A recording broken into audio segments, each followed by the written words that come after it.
Hey, Mike. Hey, Mike. That boy stood up. They was performing. Hey, Mike. Hey, you ready to point guard, Mike? Hey, Mike. Mike. You leave me alone.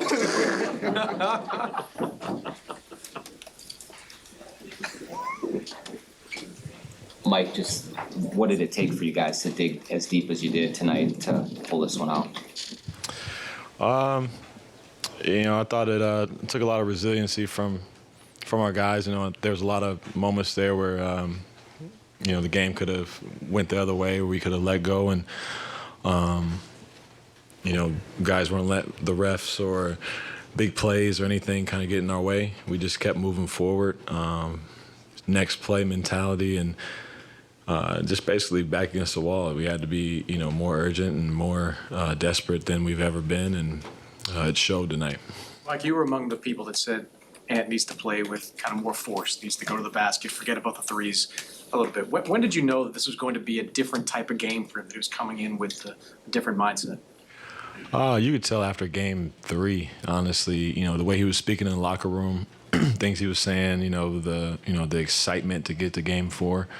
Leading into the next day of practice, just very energetic, very live, which it could have been the complete opposite. You go down 0-3 and everybody's down and, depressed, but he's keeping energy alive, and you just knew he was going to be ready to go. And, thankfully he was, and him and Cat especially, and Rudy. All of them played really well for us down the stretch. A lot of the times, Finch likes to put the ball in your hands at the end of the game. Tonight, it was Ant bringing the ball up. Given the fact that your late game execution, the previous 3 has been iffy, what do you think the rationale was for that, and why did it work so well? We watched a lot of film on those last 3 or 4 minutes of those, game 1 through 3. And, we don't necessarily need to have the ball in my hand. I can be on the floor and kind of dictate where the ball goes and the plays that we get into. But we just need to get into good sets and the better sets. And I thought we did a really good job of finding a rhythm for Ant. He can bring the ball up and run the clock a little bit, but we can keep myself, Rudy, Kat in the actions with him. Something that's really simple, gives him easy reads to where he's not having to over dribble or over penetrate the paint and get in trouble. So I thought he did a really good job of from the film sessions, realizing where he can score and taking what they give him. The absence of Lively do for the offense and maybe for Ant Cat just getting to the rim a little bit tonight? Oh, it's no question. Lively's been, awesome for them all series, all playoffs, and definitely, with him and Gafford, being able to sub in and out for each other. They keep that rim protection. They keep that ability to be athletic down there and make plays. And when you don't have that, and Gafford's not playing 48 minutes, there are spells where we can get downhill and get to the paint and try to finish and utilize that to our advantage. So definitely was. I'm sure he was missed for them tonight. Like at one point, Finch was out to almost center court, talking to the refs after double tech was called. Now, 11 games since the injury, how have you seen the partnership that him and Micah have kind of worked out, coaching in these last 2 rounds? How's it evolved and how's it working? It's been seamless since day one.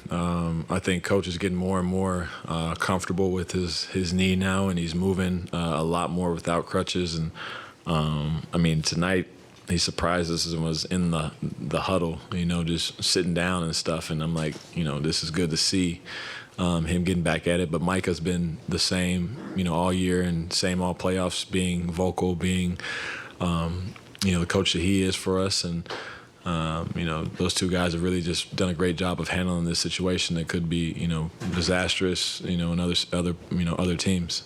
Mike, if I could take you back before your presser even started with Kat and Ant, saying that you're their OG. I know you're the veteran on the team, or one of the veterans, but what's something that even the young players have been able to teach you this season? Oh, man. They honestly have just taught me to just be grateful for the joy of this game, having fun. It's you play 17 years, you can go into this, cycle of, the same thing every day and get used to a certain, way of feeling. And they brought that excitement back. Like I'm 15-year-old going to play out in the park or something. So every day it's something new. Every day they're teaching me something about, hip hop or TV shows or video games or something. So they're keeping me young, honestly, and I wouldn't want to be anywhere else. Mike, you expended so much energy tonight. It seems like you guys needed every minute of every part of that game to close that out. What makes you confident that you all can replicate that 3 more times? Really, I think that we still haven't played our best basketball yet, as a group. I don't know how many.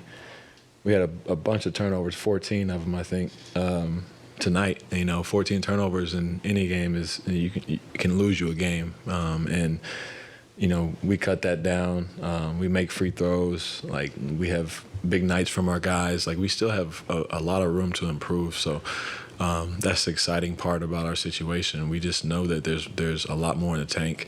We're a team that prides ourselves on not getting tired, being able to push through that adversity and push through being fatigued. So, hopefully we can, be ready to go Game 5 and, just be able to play Wolves basketball. You guys handled the Kyrie and Luka matchups differently in this game. How did you think Ant did on Luka and Jaden shift into Kyrie? I thought they did a good job. Obviously, I think Kyrie and Luka they get to their spots and they either make or miss the shots sometimes. It has nothing to do with us and what we do, but I thought that they did a good job of just being physical, understanding tendencies, and overall not trying to get them, getting them on the free throw line and letting the game kind of slow down to that pace.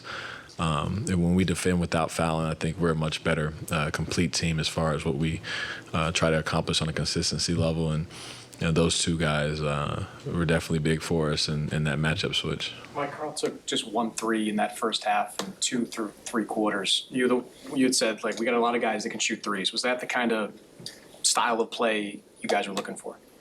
Oh, yeah. We need Carl's a unique player.